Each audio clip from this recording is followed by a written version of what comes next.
सारा प्रणाम साथियों। आज एक बेहद महत्वपूर्ण सूचना को लेकर हम आपके समक्ष उपस्थित हैं और उम्मीद करते हैं कि ये सूचना आपके चेहरे पर मुस्कुराहट जरूर लाएगी। हम पिछले कई महीनों से इस बात को कहते चले आ रहे हैं कि आपके चेहरे पर मुस्कुराहट लाने के लिए तमाम तरीके की सूचनाओं की खोजबीन हम लोगों को लगातार रहती है कि कहीं से कोई भी पॉजिटिव न्यूज़ मिले तो आप तक ज़रूर पहुंचाया जाए। हो सकता है कि कुछ चीज़ें ऐसी हैं जिसमें आपको थोड़ा सा ये लगता है कि शायद ये गलत साबित हुआ, लेकिन फिर भी हम लोगों की कोशिश निरंतरता के तौर पर जारी है, क्योंकि उद्देश्य यही है कि आप यूट्यूब के तमाम उन भस्मासुरों से दूर रहें जो आपको बरगलाने का कोशिश करते हैं, जो पिछले कई वर्षों से आपको बरगलाते आए हैं। जब तक यथार्थ नहीं था तब तक आपको उन्हीं लोगों से काम चलाना पड़ रहा था। अब आपके समक्ष बहुत ही आपके बीच का कार्यकर्ता जो पिछले 34-35 वर्षों से सारंगी परिवार का सदस्य है और अपनी सेवाओं को पूर्ण ईमानदारी के साथ निरंतर तौर पर निभाता चला आ रहा है। इसी के बीच में आपको मैं अवगत कराना चाहूँगा कि 70 करोड़ जन भावनाओं का ख्याल करते हुए माननीय सुप्रीम कोर्ट 3 सितंबर को लिस्टिंग में नाम डाल दिया गया है। सहारा सही विवाद से संबंधित जितने भी केस हैं, जितनी भी याचिकाएं हैं, उसको एक साथ सुनेगा और 3 जजों की बेंच का भी गठन हो चुका है। ये आपके लिए बहुत खुशी की बात है कि भारत के भावी मुख्य न्यायाधीश जो अगले चीफ जस्टिस बनेंगे, माननीय न्यायमूर्ति संजीव खन्ना जी, और उनके साथ में जो उनकी बेंच है वो है MM सुंदरेश जी और बेला M त्रिवेदी जी। ये न्यायमूर्ति तीनों आपकी जो भी तकलीफ है, जो भी प्रॉब्लम है, उसको सुनेंगे। और ऐसा भी आशंकाएं हैं, ऐसी भी उम्मीद है कि कोर्ट नंबर 1 में, जैसे कि सुप्रीम कोर्ट की साइट पर उपलब्ध है, उसके व्याप पर मैं बोल रहा हूँ कि शायद लाइव स्ट्रीमिंग भी हो सके, लाइव सुप्रीम कोर्ट से सारा सही विवाद के बारे में आप लोग सुन सकें। मैं इसको एकदम कंफर्म तो नहीं बताता हूं, मगर बहुत सारे केसों को हमने लाइव सुना है, तो हो सकता है ये भी आपको लाइव सुनने को देखने को मिले।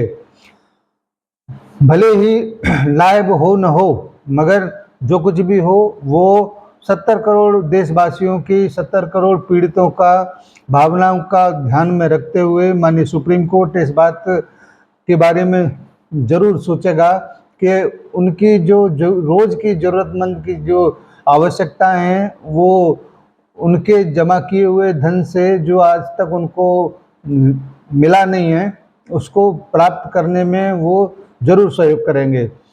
तमाम लोग जो दवाइयों की वजह से, दवाइयों न मिलने की वजह से परेशानी में हैं, तमाम ऐसे पिता जो बेटियों की शादी के लिए अपने ही धन को इस्तेमाल नहीं कर पा रहे हैं, तमाम ऐसे बेटे जो पढ़ाई के धन के बगैर पढ़ाई नहीं कर पा रहे हैं, ऐसे बहुत सारे ज़रूरतमंद लोग हैं जिन्होंने अपने बुढ़ापे के लिए, रोज़मर्रा की आवश्यकता के लिए, MIS के रूप में, चाहे किसी भी प्रकार की ज़रूरत के लिए उनको वो पैसा नहीं मिल पा रहा है। इन सब को ज़रूरत को ध्यान में रखते हुए माननीय सुप्रीम कोर्ट ज़रूर इस बात का आग्रह है, इस बात का निवेदन है, 70 करोड़ देशवासियों की तरफ से हाथ जोड़कर आग्रह है कि प्लीज़ डेट को आगे न बढ़ाएं और इन्हीं 3 दिनों के अंदर इस पूरे मामले को बिल्कुल रफा दफा करके 70 करोड़ देशवासियों के चेहरे पर मुस्कुराहट सजा दें।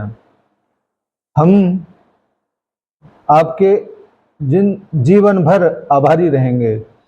जिन आंसुओं को रोते रोते पिछले 14 साल गुजर गया, कोई आंसू पहुंचने आया नहीं।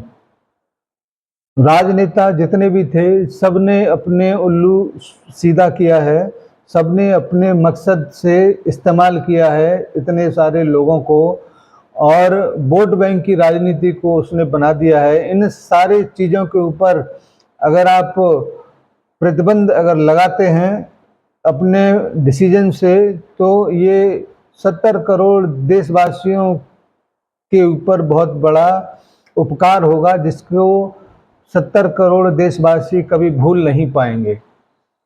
मैं यहाँ से केवल इतना ही रिक्वेस्ट कर सकता हूँ, और हमारे तमाम कर्तव्योगी साथी जो इस वक्त हर एक रिपोर्ट को, हर एक खबर को बहुत ही गहरी नज़र से देख रहे हैं, उनसे मेरा ये आग्रह है कि किसी भी गलत खबर को जो सत्यापित न हो उसको अपने साथियों के बीच में फॉरवर्ड न करें, उसको नापें तोलें तभी देखें, और अपने संयम को किसी भी परिस्थिति में ये 3 दिनों के बीच तक बना के रखा जाए, क्योंकि कभी कभी कुछ ऐसी भी खबरें आएंगी जिसको मिर्च मसाला लगाकर हमारे भस्मासुर लोग आपके बीच में परोसने का काम करेंगे। कुछ ऐसे भी खबरें आएंगी जो मन को गदगद कर देने वाला होगा, इसलिए हर स्थिति में अपने संयम को बनाए रखें। आपके हित की बात हम लोग जरूर समय से लेके आएंगे, और ऐसा भी होगा कि एक दिन में 2-2, 3-3 वीडियो को हमको बनाना पड़े, हम बिल्कुल तैयार हैं आप लोगों के लिए। तो मैं आप लोगों से आज की इस बेहतरीन सूचनाओं के साथ में आपको नई उम्मीद, नई सवेरा, नए वक्त के लिए छोड़ जा रहा हूं, और आने वाले समय में आपकी हर तकलीफ दूर होगी ऐसी मैं दुआ करता हूं, और आपके चेहरे पर मुस्कुराहट आएगी ऐसी मैं उम्मीद करता हूं। धन्यवाद आप सभी को, सभी साथियों को सादर सारा प्रणाम। साथियों, मैंने आपसे ये वादा किया हुआ है कि सारा सही विवाद, आपकी तकलीफ जैसे ही दूर होगी, यथार्थ को हम सरेंडर करेंगे। ये हमारा प्लेटफॉर्म नहीं है, ये हमारा उद्देश्य नहीं है कि हम यूट्यूब पर आकर किसी अन्य प्लेटफॉर्म को तलाश करें या किसी अन्य रोज़गार को तलाश करें, हमको इसकी कोई ज़रूरत नहीं है। और मुझे केवल आपकी तकलीफ़, आपके दुख दर्द को बांटने के लिए, खबरों को या सही तरीके से आप तक पहुंचाने के लिए, या मंजिल तक पहुंचने के लिए जो बीच का एक माइलस्टोन होता है उसका एक भूमिका निभाने के लिए हम लोग यथार्थ को लेके आए हैं। और मैं उम्मीद करता हूं कि आप इतने समय से यथार्थ के बीच अपने आप को जब प्रस्तुत करते हैं तो निराश नहीं होते होंगे। एक बात तो तय है कि हम 100% किसी भी व्यक्ति को संतुष्ट नहीं कर सकते, तो काफ़ी सारे आलोचक भी हैं, मगर उससे कहीं ज़्यादा प्रशंसक और सराहनीय बधाइयाँ देने वाले लोग भी हैं। इसीलिए मैं किसी भी परिस्थिति में भयभीत कभी नहीं होता हूँ, और हमेशा हर परिस्थिति में फाइट करने का कोशिश करता हूँ। और मुझे उम्मीद है कि आप भी मेरी इस कोशिश में अपना सहयोग अवश्य करेंगे। इसके लिए मैं आप सभी का धन्यवाद भी देना चाहूँगा कि आपने यथार्थ को सहयोग किया और अपने साथियों तक पहुँचाने का भी काम किया। धन्यवाद। कुछ ही समय की बात, अब हम विजेता के तौर पर उभरेंगे। जय हिंद, जय सहारा।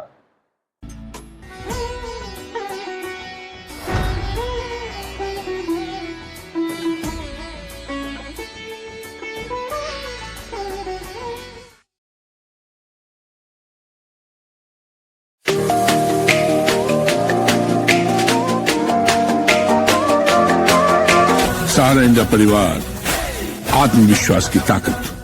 सहारा प्रणाम।